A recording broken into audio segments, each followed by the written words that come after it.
On the GIS side, as you can see at the moment, I'm making use of two layers or two data sources. The one is the imagery in the background, as well as then the survey general. We can switch off the image, because what I want to show you now is that if I go to my info on one of my sites, you will see that we call it attributes, has got values next to it. So what we want to do is we want like to add some of the attributes, like in this case the parcel number as well as the area, to my object properties so that I can schedule it. So if I select the same site or the earth, at the right hand side, if I go to my extended data, there's no information yet.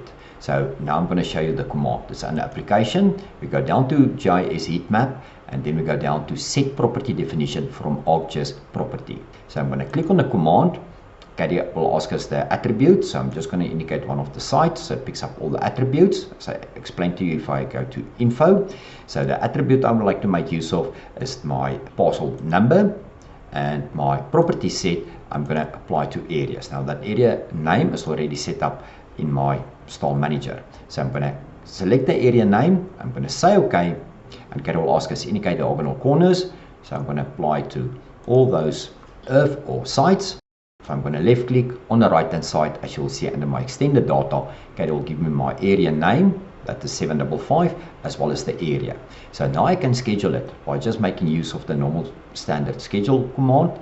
It's under draw. We go down to scheduling, and then there's an option that says general schedule.